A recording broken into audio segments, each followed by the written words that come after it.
menggabungkan dua tanggungan dalam permintaan dan hutang. Definisi lain bisa dikatakan merupakan jaminan yang diberikan oleh penanggung kepada pihak ketiga, yaitu pihak yang memberikan hutang untuk memenuhi kewajiban pihak kedua, yaitu di mana pihak yang berhutang atau yang ditanggung.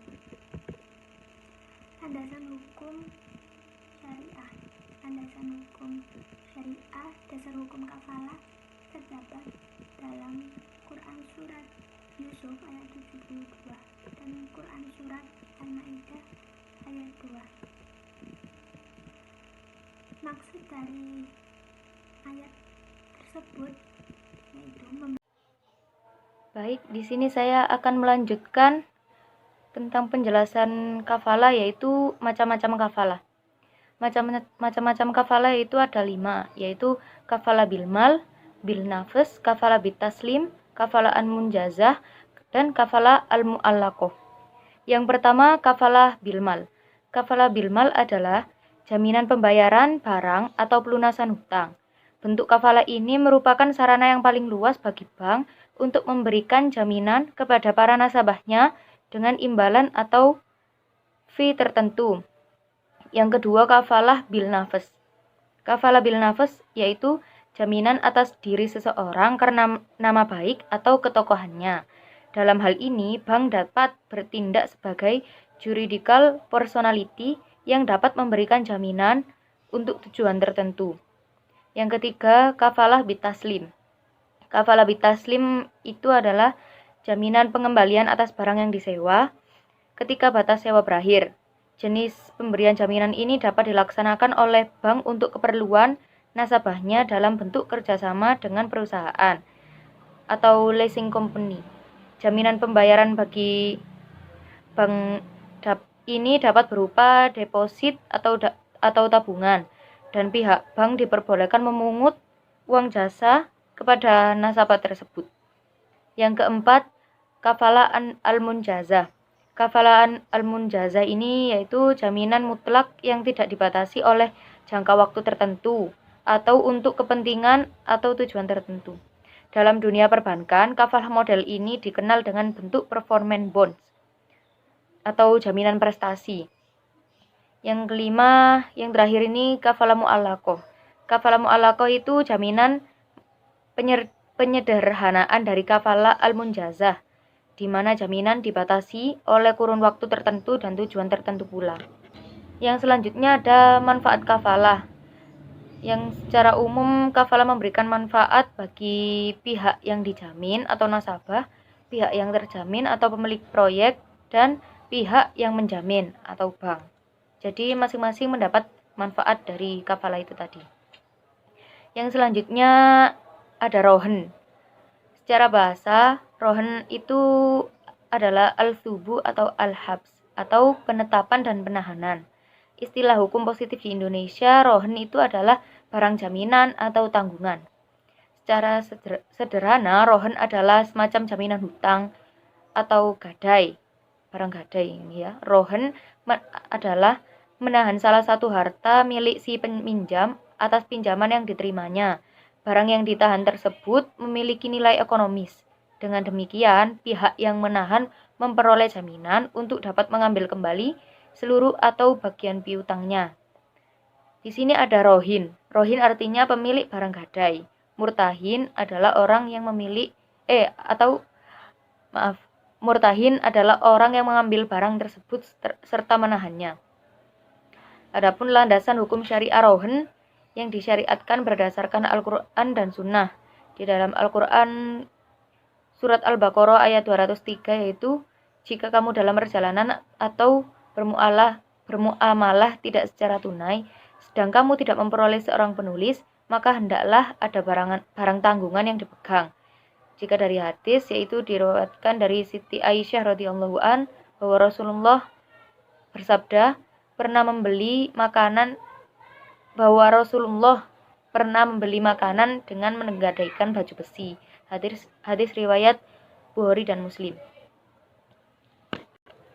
Yang selanjutnya ada rukun-rukun rohen. Dalam melaksanakan suatu perkaitan terdapat rukun dan syarat gadai yang harus dipenuhi. Secara bahasa, rukun adalah yang harus dipenuhi untuk sahnya suatu pekerjaan, sedangkan syarat adalah ketentuan atau peraturan yang harus dipindahkan dan dilakukan. Gadai atau pinjaman dengan jaminan benda memiliki beberapa rukun, antara lain akad dan ijab kabul. Yang kedua akid. Akid yaitu yang menggadaikan dan yang menerima barang gadai. Yang ketiga barang yang dijadikan jaminan.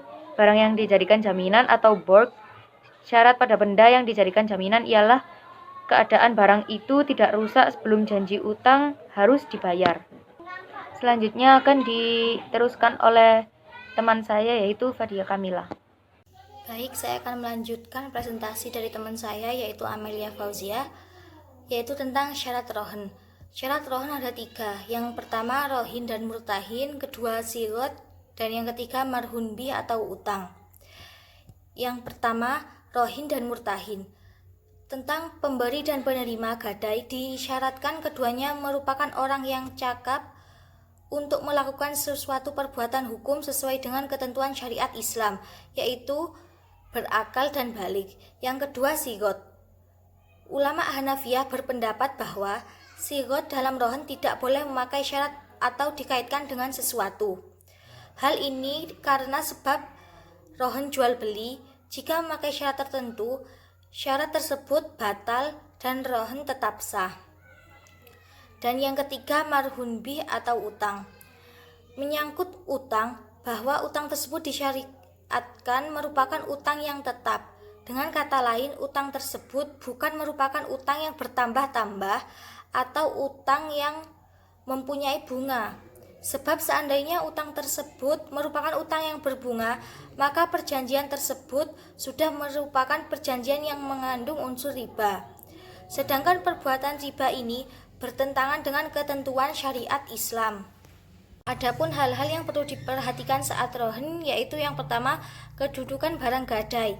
Selama ada di tangan pemegang gadai, maka kedudukan barang gadai hanya merupakan suatu amanat yang dipercayakan kepadanya oleh pihak penggadai.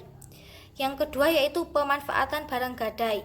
Pada dasarnya barang gadai tidak boleh diambil manfaatnya, baik oleh pemiliknya maupun oleh penerima gadai. Hal ini disebabkan status barang tersebut hanya sebagai jaminan utang dan sebagai amanat bagi penerimanya. Apabila mendapat izin dari masing-masing pihak yang bersangkutan, maka barang tersebut boleh dimanfaatkan. Oleh karena itu, agar di dalam perjanjian gadai itu tercantum ketentuan jika penggadai atau penerima gadai meminta izin untuk memanfaatkan barang gadai tersebut, maka hasilnya menjadi milik bersama. Ketentuan ini dimaksudkan untuk menghindari harta benda tidak berfungsi atau mubazir. Yang ketiga yaitu resiko atas kerusakan barang gadai. Ada beberapa pendapat mengenai kerusakan barang gadai yang disebabkan tanpa kesengajaan murtahin atau penerima gadai. Ulama mazhab Syafi'i dan Hambali berpendapat bahwa murtahin tersebut tidak menanggung resiko sebesar harga barang yang minimum. Penghitungan dimulai pada saat diserahkannya barang gadai kepada murtahin sampai hari rusak atau hilang. Yang keempat yaitu pemeliharaan barang gadai. Para ulama Syafi'iyah dan Hanabilah berpendapat bahwa biaya pemeliharaan barang gadai menjadi tanggungan penggadai dengan alasan barang tersebut berasal dari penggadai dan tetap merupakan miliknya. Sedangkan para ulama Hanafiyah berpendapat lain. Biaya yang diperlukan untuk menyimpan dan memelihara keselamatan barang gadai menjadi tanggungan penerima gadai dalam kedudukannya sebagai orang yang menerima amanat. Yang kelima yaitu kategori barang gadai. Jenis barang yang biasa digadaikan sebagai jaminan adalah semua barang yang bergerak dan tak bergerak yang memenuhi syarat sebagai berikut. Yang pertama, benda bernilai menurut hukum syara. Yang kedua, benda berwujud pada waktu perjanjian terjadi. Yang ketiga, benda diserahkan seketika kepada murtahin. Adapun yang keenam yaitu pembayaran atau pelunasan utang gadai. Apabila sampai pada waktu yang sudah ditentukan, rohin belum juga membayar kembali utangnya, maka rohin dapat dipaksa oleh marhun untuk menjual barang gadainya dan kemudian digunakan untuk melunasi hutangnya. Yang ketujuh yaitu prosedur pelelangan gadai. Jumhur fuqaha berpendapat bahwa orang yang menggadaikan tidak boleh menjual atau menghibahkan barang gadai. Sedangkan bagi penerima gadai, dibolehkan menjual barang tersebut dengan syarat pada saat jatuh tempo, pihak penggadai tidak dapat melunasi kewajibannya. Ada beberapa manfaat rohin dalam perbankan.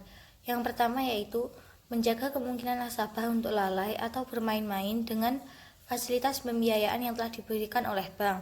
Yang kedua yaitu memberikan keamanan bagi semua penabung dan pemegang deposito bahwa dananya tersebut tidak akan hilang begitu saja jika nasabah peminjam ingkar janji karena ada suatu aset atau barang marhun yang dipegang oleh bank.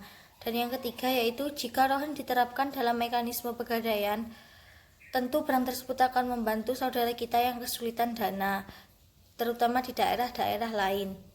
Selain manfaat, ada juga resiko rohin dalam perbankan.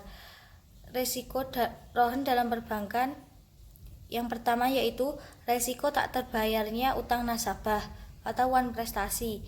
Yang kedua, resiko penurunan nilai aset yang ditahan atau dirusak. Apabila marhun hilang di bawah penguasaan murtahin, maka murtahin tidak wajib menggantinya, kecuali bila rusak atau hilangnya itu karena kelalaian atau disia-siakan murtahin. Murtahin diwajibkan memelihara sebagaimana layaknya. Bila tidak demikian, ketika ada cacat atau kerusakan apalagi hilang, menjadi tanggung jawab murtahin. Sekian presentasi dari kelompok kami. Akhiran, wassalamualaikum warahmatullahi wabarakatuh.